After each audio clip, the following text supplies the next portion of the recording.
Tai Lopez, my business advisor, my mentor, and the guy who taught me how to buy a Ferrari so I could flex it on social media just to get some views, is getting sued, and it's really bad. I think my mentor might be going to prison. It's a sad, sad day. I feel like it's appropriate to start with a Facebook ad, considering Tai and his business partner are the kings of social media ads. Congratulations are in order. Alex, my business partner, if you saw the news, last month, he just sold his company for $255 million. 255. You can Google Alex Mehr. I found this TechCrunch article about Zoosk showing that they had raised $60 million. And I found the S1 filing for Zoosk showing that Alex Mehr had a 12.4% equity stake. The reason why I know this is because many years ago, when they first started raising money, my buddy Tom Nash, he's a fellow YouTuber, and we made a video together jumping on that call. I'll show you that video at the end. And we figured out, we did some math. Tom Nash more than I did. He's really good at this. He kind of figured out that after venture capital was paid off, after they paid off debt, Alex had a 50-50 split between cash and equity. We found out that it might have been $5 or $10 million. While very successful, not taking anything away from him, if you watch these ads that Tai and Alex were running, it was all about he sold this company for $300 million, and that is what enticed investors to invest. If you found out that he only maybe kept $5 or $10 million, it's a little different than the claims of $300 million. I'm gonna show you this ad real quick because this is how investors found out about this investment offering. It's interesting. I've been telling people to co-invest with me in deals for the last 12 months. Some people have listened to me, some haven't. So the news is out. Last week, Tai and I bought a major American clothing brand called Dress Barn, brand with over $740 million of annual sales. I'm taking it online, closing down 650 department stores. Hopefully you guys remember what they did. Basically, they took on some of these companies that were going bankrupt, and it sounded good. This was March of 2020, and so they were going to raise money, go and buy these distressed businesses, build them up using their expertise in digital ads, and then eventually sell them for a massive profit. One thing I really don't like is when Tai Lopez was posting that you could invest $300,000 and they'd pay you $60,000 a year in monthly payments. For those without a calculator, that would be 20%. I really dislike this, and I remember at the time seeing this, and I started going, oh, this isn't good. My spidey senses were saying this isn't good. Only for accredited investors, return not guaranteed. I love the claims at the bottom. Invest at your own risk. I absolutely love these because they mean absolutely nothing in court. Please, all of you understand out there, when you hear someone say, this isn't financial advice, invest at your own risk, return not guaranteed, it means absolutely nothing, as Ty's about to find out. He still got served with the complaint by the SEC. In March of 2023, I found this New York Post article, and there was a statement about Alex Mehr. He was sending emails saying the same thing. 300K invested will send you up to $60,000 a year. He also made the claim that they've paid out over $25 million to investors.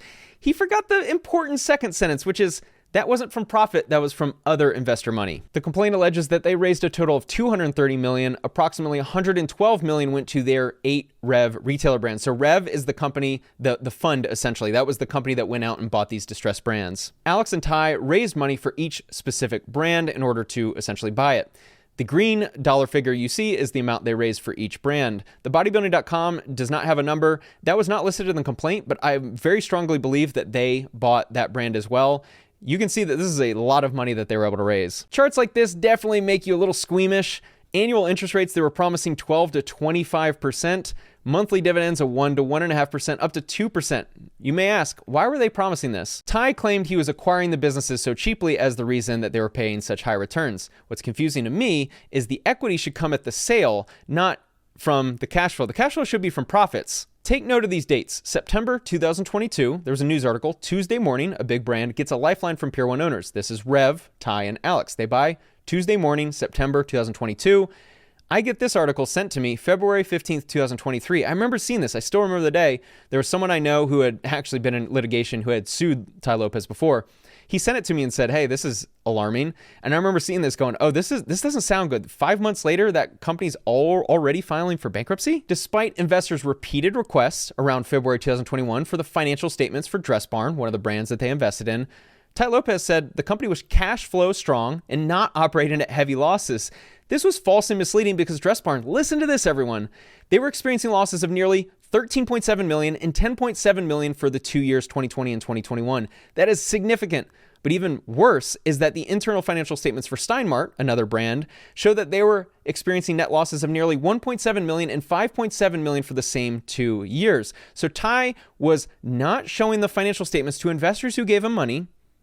He was saying that they were cash flow strong, clearly a lie, not operating at heavy losses. My friends, $14 million a year to $11 million a year, that is a huge financial loss. Alex and Tai boasted to investors of Rev that they had never missed a payment to a single investor. In particular, during a May 2022 investor Zoom call, Tai stated that Rev never missed a cash payment or preferred payment since inception. Notice the date, May 2022. Here's the most important part of complaints like this. Defendants were aware. Those three words are incredibly important. They were aware that neither Rev nor any of their brands were generating sufficient revenue to cover costs, yet failed to disclose that to investors until mid-December 2022. So investors up until that point, that sounds like it was possibly 2 years of being in the dark. They were being lied to. Lied to. The defendants were aware that things were not going well, and they did not disclose that to investors. That, my friends, is the heart of this complaint. On October 31, 2022, keep in mind these dates, the 12 months preceding that, the Rev retailer brands incurred monthly net losses ranging from $3.8 million to $12 million. Over a full year, that's roughly, $45 million to $144 million? They raised $112 for these brands and were incurring monthly net losses annualized up to $100 million. How in the world were they this incompetent? What am I missing? They raised a bunch of money. Did they take some money for themselves? We'll find out in a minute. Defendants knew that the retailer brands were in financial trouble. That, my friends, is when everything turns for me. When I read these complaints, I come from an objective point of view, try to figure out what is going on. What's the story here? Whenever defendants know that something is going wrong, they know that an investment is going wrong, they know that the business is cash flow negative, and they still promote that it's going well, they lie to investors, and they still raise money, that is where, in my eyes, the DOJ should step in and turn this into a criminal complaint. This is just a civil complaint, everyone. I think the DOJ should turn this into a criminal complaint. So the three defendants, Birkenroad, we'll talk about her in a second, Maya Birkenroad, Tai, and Alex, they discussed the overall financial situation with themselves. They believed that they needed to raise additional capital, prioritize vendor payments, and triage investor payments. Despite these financial struggles, they continued to promote new offerings by touting the success of the brands. That is where everything changes for me. That is when I think it needs to go from civil to criminal. I don't know the exact law on this, so someone can help me out in the comments. In my opinion, this is where everything should go criminal. You know things aren't going well. You've lied to investors. And the worst part about it is you try to go raise new money from new investors in order to pay off old investors and try to make these floundering businesses look successful on social media to keep raising new money. That is criminal in my eyes. And it kept getting worse. That is what was really interesting about reading this complaint is in my eyes, it just kept getting worse. Like up to that point, I'm like, oh, it needs to be criminal. But it got worse. November 2022. I hope you guys are keeping the dates in mind. So they held an investor conference in Las Vegas, and I'll show you a post. This is from Baller Busters, but they saved it. Tai Lopez had a post. This is a September 30th conference in Las Vegas. I don't know if they're exactly the same ones. This is November 2022, but for all intents and purposes, probably similar. Okay, so despite making statements about the financial success of their business strategy, they failed to disclose the financial struggles. They failed to disclose that the brands had in fact missed some investor payments. So picture this, Tai, Alex apparently are probably on the stage. He can run a lot of ads. I imagine there's a lot of people that attend these conferences. He's a very popular guy on social media. So in front of big crowds, he's lying to these people.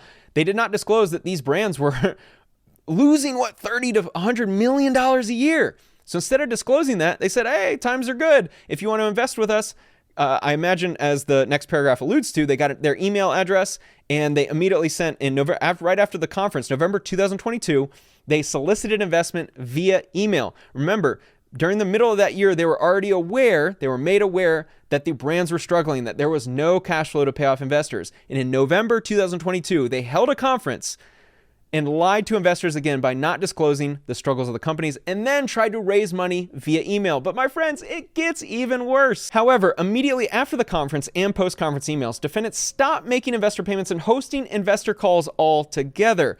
So 1 month before, they're trying to raise money at a conference, they're soliciting via email, and then a month later, when this whole time they've known that these brands are underwater and they're not able to pay investor returns, they just shut it down and walk away? On December 15th, Tai finally showed up to an investor call that he had missed for several weeks, and he disclosed for the first time to investors that Rev and the retailer brands and the portfolio companies were in financial trouble. So he's finally letting everyone know, not in February 2021, not in middle of 2022, not in all the months where apparently maybe every several weeks they had a call, not during that entire time, but finally on December 15th, my guess is he believed he finally raised the final amount of money he could raise.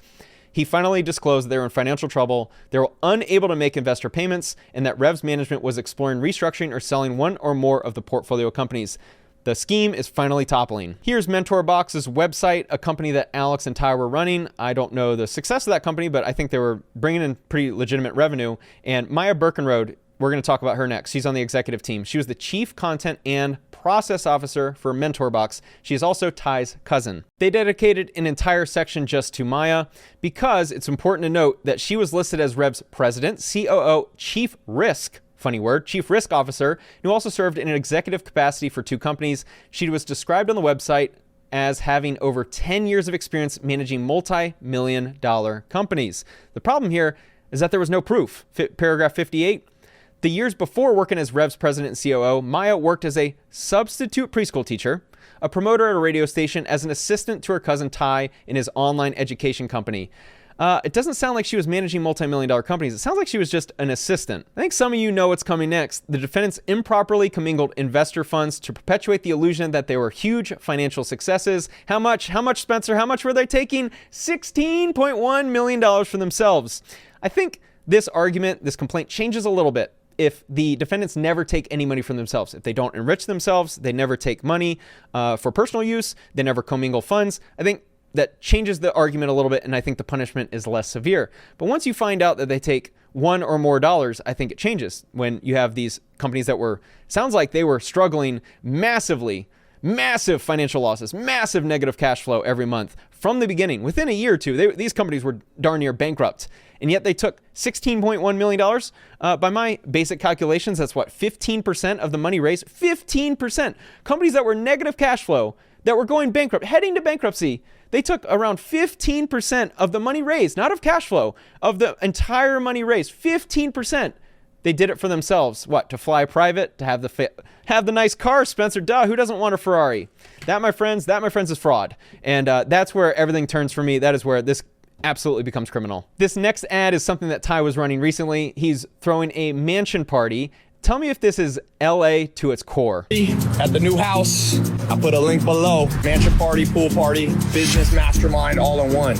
I'll see you here. I'm gonna put a link below. Got 3 different type of tickets. You wanna come talk business? There's a ton of high rollers flying in, entrepreneurs, big personal brands, not just to have a lot of beautiful women. There weren't many men pictured in that, were there? There's a big mansion, $100 million house, beautiful women, and then Tai.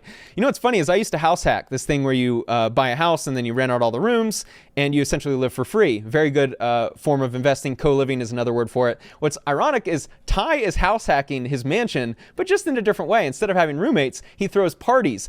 Do I think he can afford it on his own? Maybe, probably. He sold like $100 million when he was a course selling guru, and he's obviously stolen like $16 million from investors. So $100,000 a month in rent can be affordable if you take $16 million.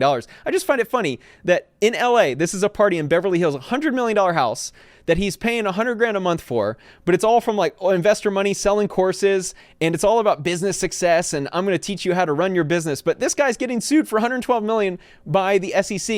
It's a bunch of beautiful women. Come out and pay me to join my mastermind. Is there anything more LA than this? But it gets even worse. The complaint just kept going. Now we're into paragraph 69 and 70. This is where it explains that Rev was sharing money in between the companies. So paragraph 69 is that they, in February of 2022, remember that date. Remember everyone, in May of 2022, he was saying, no, everything's good. November 2022, he was trying to raise more money through emails. In February 2022, they made 5 transfers. Essentially, they had money in Radio Shack's bank account, $1.41 million. They transferred it to the parent company, the Rev, I'm guessing just the single bank account, the Rev bank account. And then they needed to total out $1 million to these 5 other brands. My guess is those brands needed to pay out investors. You gotta keep them quiet. So you take money from Radio Shack's account to pay out investors over here for those 5 other brands. Paragraph 70 gets even worse. In November 2020, when I'm reading this, I keep getting thrown off by the date. So November 2020, $1.7 million in investor proceeds was transferred from Radio Shack directly to Steinmart. The defendants transferred at least $5.9 million in investor proceeds directly between portfolio companies. That was as early as November 2020. So they started raising money March 2020, and just 5 or 6 months later, they were already running a fraudulent business. So the reason why this matters is because these individual companies, they raised money on the individual companies. Ideally, those companies had cash flow, and the investors who gave them money, they make their returns through the cash flow. But as you guys are probably, figuring out if you're reading between the lines here, they're raising money for all these different businesses, and in order to pay out investor money, they needed new money. What does that sound like, everyone? Then we get to the section titled Ponzi-like payments to investors. I just explained it to you, but this lays it out perfectly. In order for the older investors to be paid out, they needed money from new investors. And they share that all three defendants approved these payments to early investors. Tai, Alex, and Mehr, they should have been knowledgeable enough to know that you can't pay out investor funds with new investor money. They need to be cash flow from the businesses.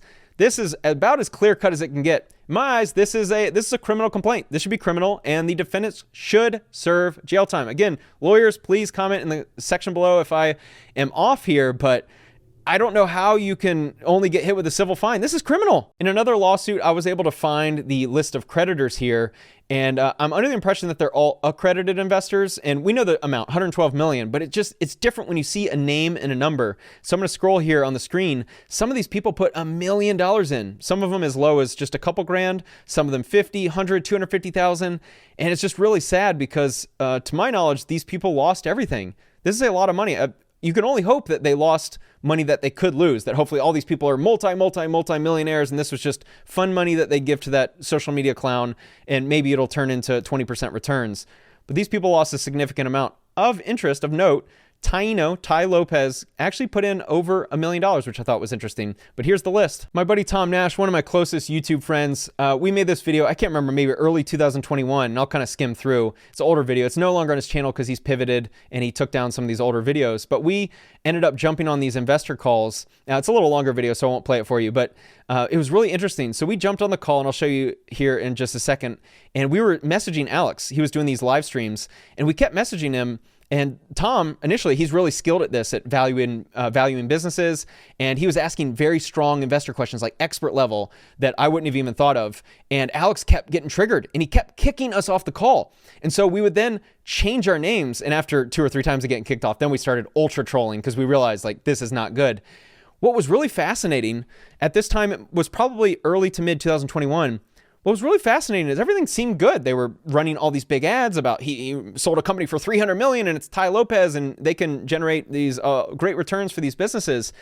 But I remember getting off the call and Tom and I had a discussion. We chatted on the phone after we kept getting kicked off. We looked at each other. We're like, hey man, this doesn't sound good. This is really odd. Like, we don't have a good feeling about this. And to his credit, Tom did a really good job explaining at the end of the video all the reasons. He spent about 4 minutes disclosing, hey guys, you should really be skeptical of this investment. I would highly advise you not to invest in this company. And that's when he looked into Alex's background. We found that, the 300 million, not quite as successful as he claimed. And our ultimate conclusion was stay away. I've certainly been more right than wrong in this YouTube career, but I can't deny that it kind of feels good to be really right on this.